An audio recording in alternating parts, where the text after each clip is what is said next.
지혜로운 자는 말씀을 듣고 말씀대로 삶을 바꿉니다. 그가 지혜로운 사람입니다.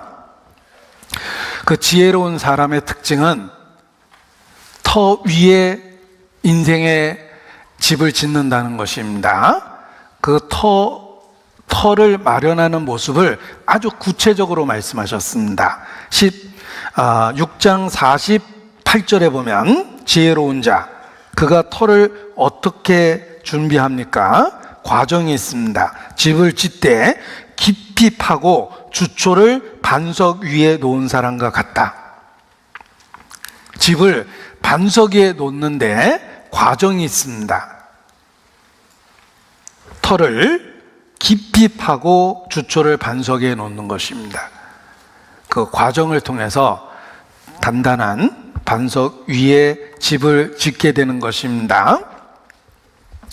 예수 그리스도를 만나고 예수님하고의 관계를 갖고 예수님과 연합하고 예수님과의 친밀한 사귐을 유지하는 것, 이것이 깊이 파고 주초를 반석 위에 놓는 사람입니다.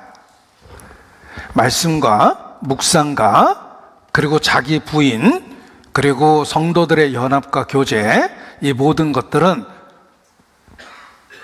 땅을 깊이 파고 주초를 반석 위에 놓는 과정입니다. 우리가 말씀을 읽으며 땅을 깊게 파고 반석을 놓게 됩니다. 우리가 기도하며 하나님과의 교통을 통해서 생명을 공급받으며 주초를 반석 위에 놓게 됩니다. 우리가 모이기를 힘쓰고 성도의 연합을 통해서 또 기초를 반석 위에 놓게 되는 것입니다. 이 반석 위에 기초를 놓기 위해서는 깊이 파는 과정이 필요했습니다. 땅을 깊이 파는 것처럼 그리스도와 연합을 위한 과정이 있다는 것입니다. 마치 강가에 심겨진 나무와 같습니다. 뿌리를 강물을 향해서 뻗어가는 과정이 있습니다. 처음에는 작은 뿌리였고 잔뿌리였겠지만 물을 찾아서 끊임없이 땅속을 나아갔기 때문에 결국은 물의 근원과 연결돼서 강가에 심겨진 나무처럼 되는 것입니다. 깊이 파는 과정이 있었던 것입니다. 뿌리가 깊어야 잘 버텨낼 수 있는 것처럼 우리가 건물도 땅을 깊이 파는 과정이 필요하다는 것입니다. 우리 믿음이 그렇습니다. 믿음은 깊이 파는 계속되는 과정입니다. 믿음은 깊이 파는 과정입니다. 믿음은 약하기도 하고 강하기도 하며 병들기도 하며 또 자라기도 하기 때문에 그렇습니다. 깊이 파는 과정을 통해서 믿음이 자라는 것입니다. 그래서 강가에 심겨진 나무와 같게 되는 것입니다. 가뭄에도 잘 버텨낼 수 있는 강가에 심겨진 나무처럼 되는 것입니다. 그래서 믿음은 자라는 과정이 있고 믿음은 생명력이 있어서 처음과 다르게 성장한다는 것입니다.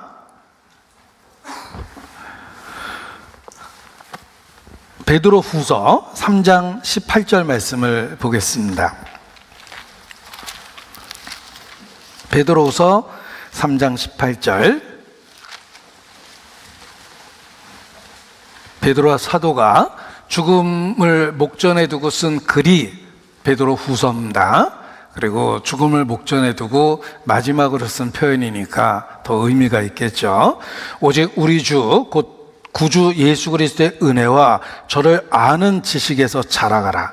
영광이 이제와 영원한 날까지 저에게 있을지어다. 구주 예수 그리스도의 은혜와 저를 아는 지식에서 자라가라고 이야기하십니다. 우리의 믿음은 자라는 특징이 있습니다. 성장하는 특징이 있습니다. 생명의 특징이 그러합니다. 생명은 생육하고 번성하고 충만하고 자라는 특징이 있습니다. 믿음은 생명력이 있기 때문에 자라는 특징이 있습니다. 예수 그리스도는 터이며 그 터는 깊이 파서 이루어지는 터입니다. 깊이 파는 과정을 통해서 굳게 되는 겁니다. 믿음이 그렇습니다. 데살로니가 후서 1장 3절입니다. 데살로니가 후서 1장 3절.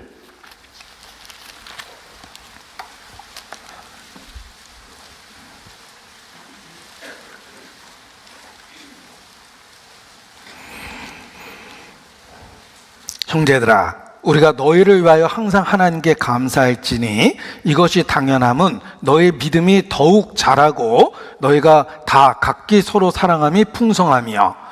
데살로니가 후서 1장 3절을 읽었습니다.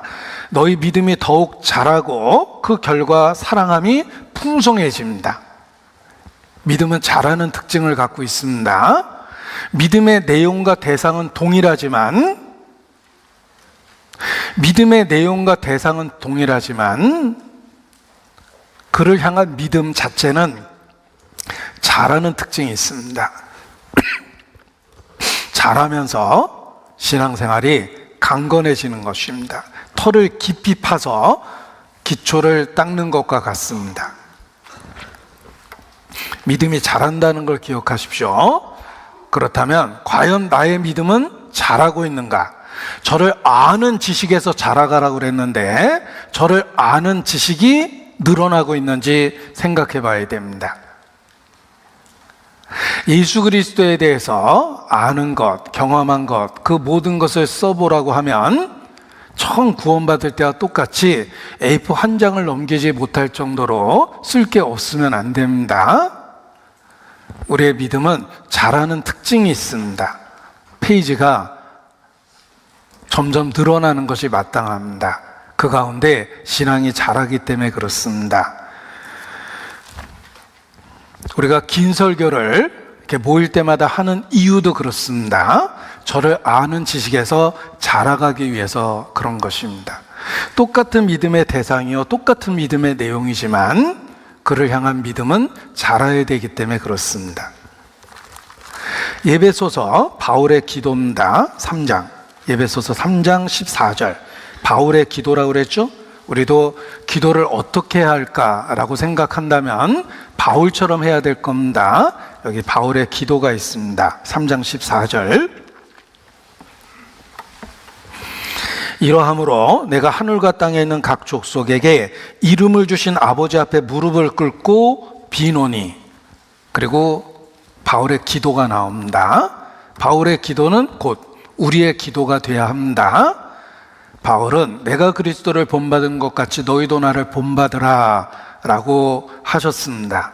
바울을 본받아야 되기 위해서 바울의 기도와 간구가 나의 기도와 간구가 되어야 합니다. 따라서 바울의 기도가 곧 우리의 기도가 되어야 됩니다. 여기 16절 기도의 내용입니다. 그 영광의 풍성을 따라 그의 능력으로 말미암아 그의 성령으로 말미암아 너희 속사람을 능력으로 강건하게 하옵시며 믿음으로 말미암아 그리스도께서 너희 마음에 계시게 하옵시고 너희가 사랑 가운데 뿌리가 박히고 터가 굳어져서 능히 모든 성도와 함께 지식에 넘치는 그리스도의 사랑을 알아 그 넓이와 길이와 높이와 깊이가 어떠함을 깨달아 하나님의 모든 충만하신 것으로 너희에게 충만하게 하시기를 구하노라. 자, 충만. 우리의 매일의 삶은 충만해야 됩니다. 영적인 것으로 충만해야 됩니다. 하나님을 향하여 충만해야 됩니다. 성령으로 충만해야 됩니다. 그 충만은 그리스도에 대한 믿음, 그리스도에 대한 지식, 그리스도에 대한 사랑, 이 모든 것들이 확장되고 늘어나면서 영적으로 충만해지는 것입니다. 넓이와 길이와 높이와 깊이의 그 어떠함을 깨달아야 됩니다. 그래서 우리의 신앙이 깊이 파고 이루는 주초, 반석 그 위에 서야 되는데 깊이 파는 과정이 있다고 그랬죠? 그리스도에 대해서 우리가 털을 항상 굳게 하는 것이 마땅합니다. 그에 대한 지식을 넓히고 그에 대한 믿음이 더욱 자라야 되며 그리스도를 향한 사랑이 더욱 풍성해져야 됩니다. 그 가운데 우리가 충만케 되는 것입니다. 우리가 무엇을 구하고 살겠습니까? 바울처럼 구해야 되겠죠?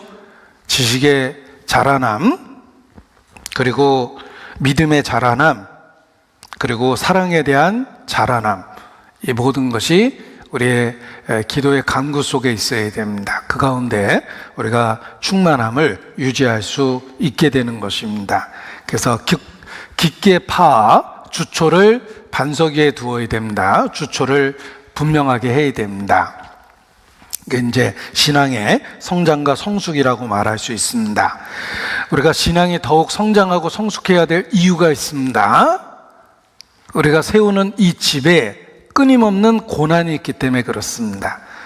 큰 물이 나서 탕류가 부딪힐 거다라고 말씀하십니다. 큰 물이 나서 탕류가 집에 부딪힐 것이다. 우리 인생이 그렇습니다. 우리는 밀폐된 비닐하우스에 있는 것이 아니라 오픈되어 있는 야생에 있습니다. 바람과 풍랑을 그대로 맞이해야 됩니다. 우리가 살고 있는 삶이 그렇습니다. 큰 물이 나고 탕류가 부딪히는 세상에 우리가 있습니다. 마태복음 7장에는 조금 더 구체적으로 표현하셨는데 인생에 세 가지 어려움이 있다라고 이렇게 말씀하십니다. 마태복음 7장입니다.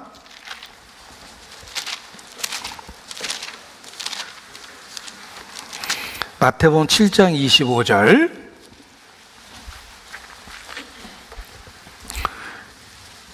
비가 내리고 창수가 안 하고 바람이 불어. 27절. 비가 내리고 창수가 안 하고 바람이 불어. 모든 사람에게 일어나는 일입니다. 우리가 살고 있는 세상에는 비가 오고 창수가 일고, 창수는 큰 비가 와서 한 번에 몰아치는 큰 물입니다. 누가복음에 있는 탕류입니다. 같은 단어입니다. 비가 오고 창수가 납니다. 그리고 바람이 붑니다. 우리가 살고 있는 세상이 그렇습니다. 우리가 육체를 갖고 살아가는 이 세상에 비가 오고 창수가 나고 바람이 부는다. 삶에 많은 시련과 어려움이 있다는 것입니다. 얼굴에 땀이 흘러야 식물을 먹을 것이다 라는 말씀처럼 우리가 이 땅에 존재하며 음식을 먹는 모든 순간에 땀을 흘려야 하는 과정이 있습니다. 의식주를 해결하기 위한 어려움이 있고 삶에 여러 가지 사건, 사고가 있고 고난과 시련이 있습니다. 어느 누구도 피할 수 없습니다. 이 땅에 존재하는 모든 사람에게 일어나는 일입니다. 비가 오고 창수가 나고 그리고 바람이 붑니다. 우리 개인적으로도 겪어야 될 비와 창수와 바람들이 있습니다. 생로병사 속에서 우리는 늙고 초라해지며 이런저런 병, 큰 병과 작은 병 끊임없이 시달립니다. 우리가 투병한 그 투병이 일회성이 있는 게 아닙니다. 내가 넘어져서 다리가 부러졌으면 평생 한 번 겪는 일은 아니라는 것입니다. 똑같은 일이 또 일어날 수 있고 더 심하게 일어날 수도 있습니다. 우리가 존재하는 한 늙고 병들고 사건 사고가 있고 또 무인도에 홀로 있는 것이 아니라 사람들과의 관계 속에 있기 때문에 사람 때문에 겪는 상처가 있고 배신이 있고 실망이 있습니다. 가장 가까운 사람이 가장 큰 상처를 주기도 합니다. 또 가장 신뢰했던 사람이 가장 큰 배신을 하기도 합니다. 예수님도 겪으셨습니다. 내 상에 같이 앉아서 떡을 먹던 자, 그 친구가 나를 배반했다. 예수님이 겪으신 일입니다. 입맞춤으로 늘 가까이 했던 그 친구가 입맞춤으로 예수님을 팝니다. 그것도 무슨 깊은 철학적 이유가 있었던 게 아니라 그저 은 30이라는 돈에 대한 욕심 때문에 함께 했던 예수님을 팔아버립니다.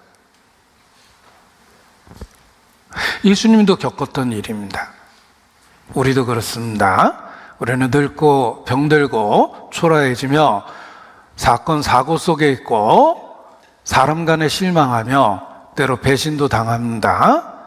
그동안도 있었고 앞으로도 이 땅에 존재하는 한 겪을 수밖에 없는 일들입니다. 인생에 비가 있고 창수가 있고 그리고 바람이 붑니다. 그런데 이러한 비와 창수와 바람이 부는 세상 속에서 어떻게 집을 지켜낼 수 있을까? 터를 굳게 하는 것입니다. 하나님하고의 관계 속에서 이 모든 것을 견뎌낼 수 있다는 것입니다. 극복할 수 있다는 것입니다. 그 일이 없다라고 기대하면 더 실망하게 됩니다. 비는 내리고 창수도 쏟아질 때가 있고 바람도 불 것입니다. 그 일이 없을 수는 없지만 주님하고의 관계 속에서 그 일을 극복할 수 있다는 것입니다. 견뎌낼 수 있다는 것입니다. 그래서 그 집에 부딪힐 것이지만 터가 굳은 연고로 무너지지 아니할 것이다. 주님하고의 관계 속에서 그러한 인생의 어려움을 헤쳐나가고 극복할 거라고 말씀하십니다. 그 일이 없기를 기대하면 안 됩니다. 누구든지 겪을 수 있는 일이기 때문에 그렇습니다. 갑자기 치명적인 암의 선고를 받은 사람이 자신의 삶을 비관하고 하나님에 대한 원망조차 가득했습니다. 왜 하필 접니까? 라고 부르짖었을 때 왜 너만 죄가 되겠냐라는 주님의 음성을 듣습니다. 누구든지 겪을 수 있는 일이라는 걸 깨달는 거예요. 그래서 처음에는 why me? 왜 납니까? 라고 부르짖었다가 why not me? 왜 넌 아니겠느냐라는 음성을 듣고 그것을 극복할 수 있는 지혜를 구하기 시작합니다. 우리가 그렇습니다. 비가 안 내릴 수도 없고 창수가 없을 수도 없습니다. 바람이 안 불 수도 없습니다. 그러나 반석이신 주님하고의 관계를 통해서 그 모든 것을 극복할 수 있다는 것입니다. 그것들이 집에 부딪히지만 무너지지는 아니할 것이다. 왜냐하면 이는 주초를 반석 위에 놓은 연고다. 우리의 삶의 기초를 주님하고의 관계 속에 두고 인생을 사는 것입니다. 그것이 인생의 풍파를 극복할 수 있는 비결이라는 거예요. 왜 삶이 이렇게 불안정하고 불확실할까? 왜 하나님은 이렇게 불안정하고 불확실한 세상 속에 우리를 방치하는 걸까? 양을 1위대 가운데 보낸 것 같다고 그랬는데 왜 연약한 양을 1위대 가운데 방치하시는 걸까? 그 이유는 이 땅에서 결코 우리 홀로 존재할 수 없다라는 것을 분명하게 깨달으라는 뜻입니다. 나와 함께 나머지 인생을 같이 살자라는 뜻입니다.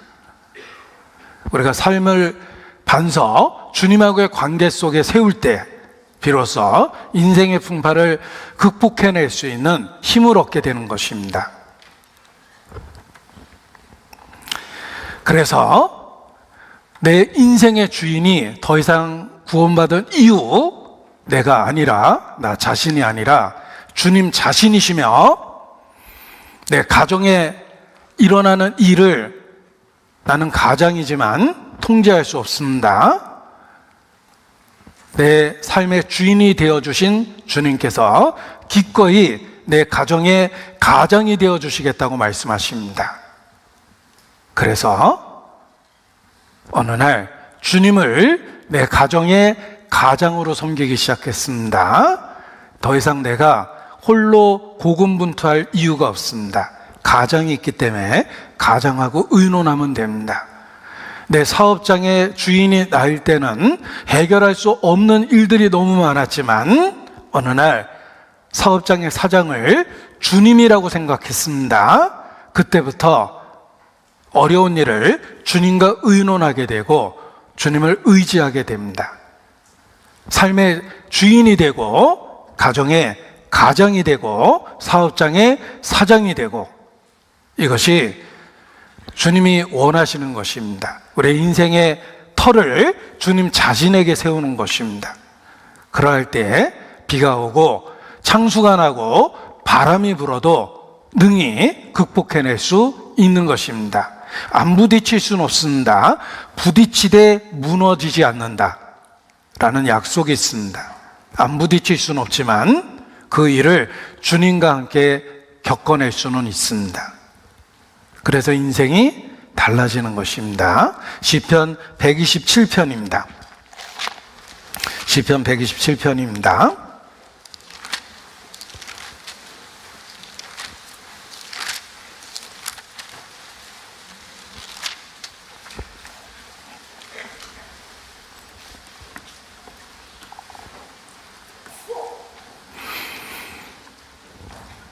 (1절입니다) 여호와께서 같이 읽습니다. 여호와께서 집을 세우지 아니하시면 세우는 자의 수고가 헛되며 여호와께서 성을 지키지 아니하시면 파수꾼의 경성함이 허사로다.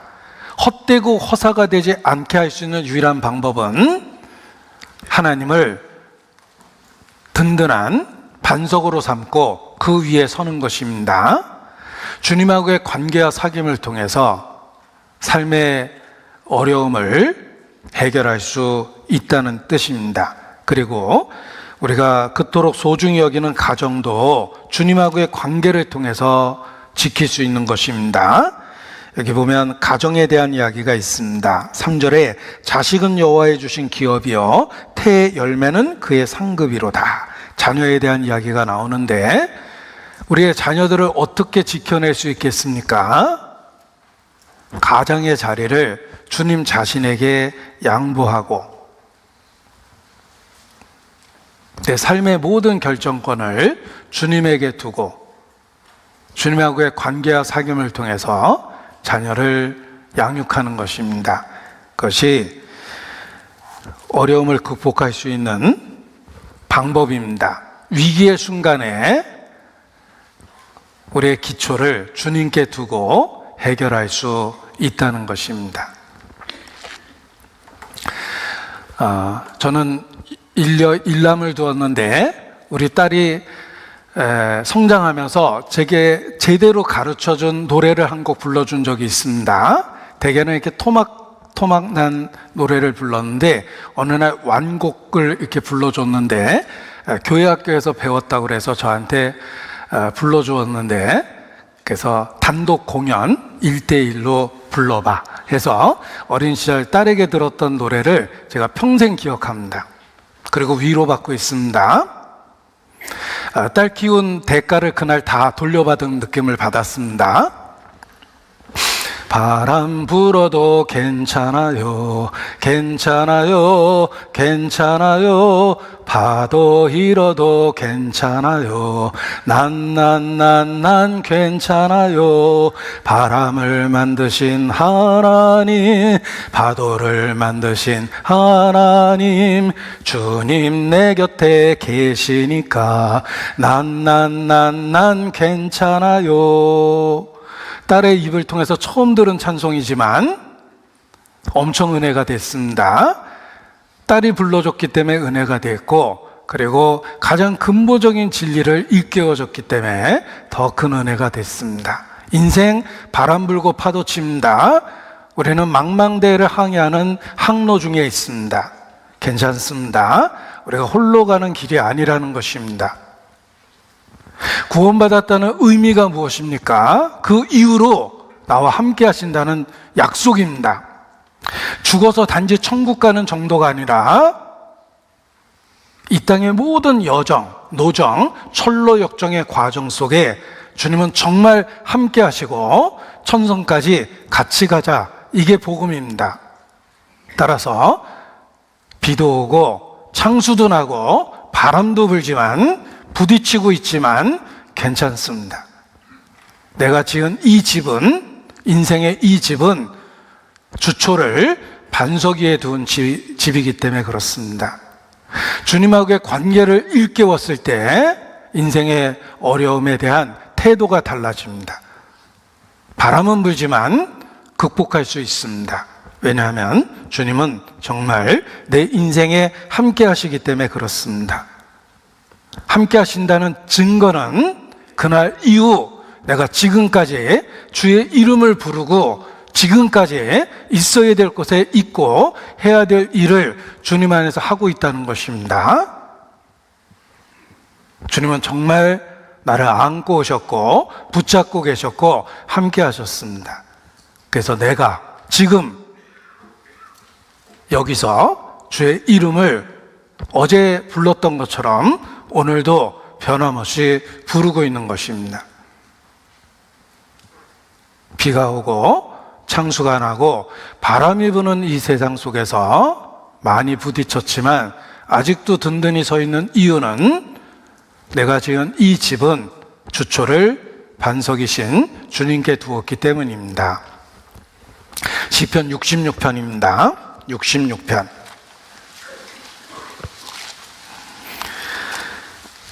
제 나이가 우리 나이로 66세인데 그래서 그런지 시편 66편이 너무 구절구절 마음에 와닿습니다.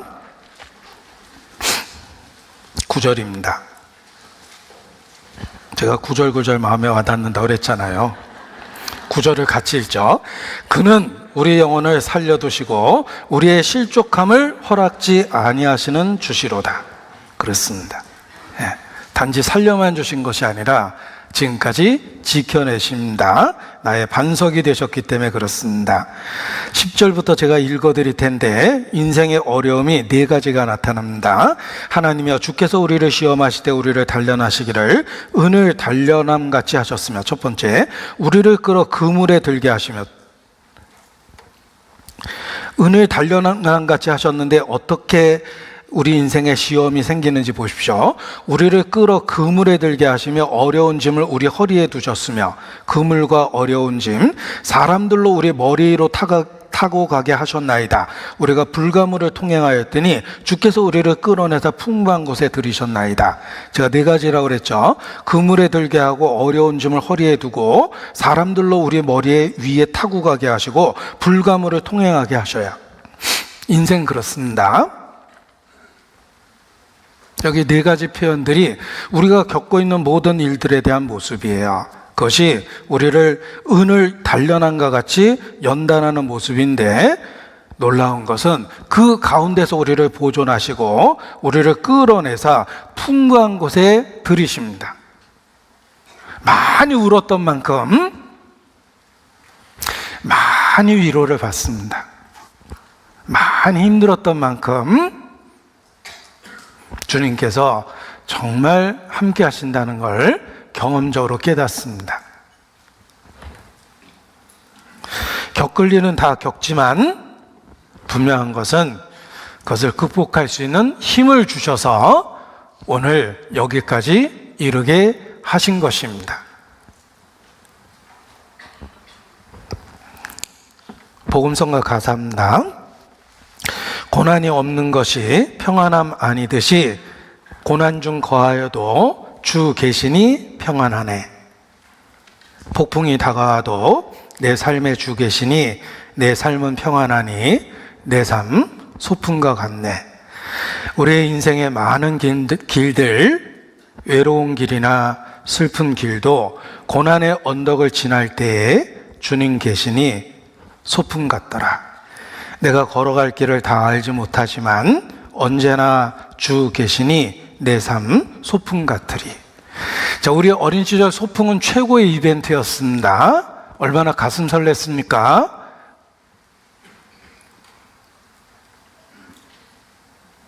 우리가 걸어갈 길이 사실 어떤 길이 있는지는 잘 모르지만, 외로운 길인지 슬픈 길인지 고난의 언덕인지 잘 모르지만 분명한 것은 주님 함께 계시니 소풍 같다. 자, 우리도 그렇게 고백할 수 있습니다. 주님과 함께 겪을 일이기 때문에 겪어낼 수 있는 겁니다.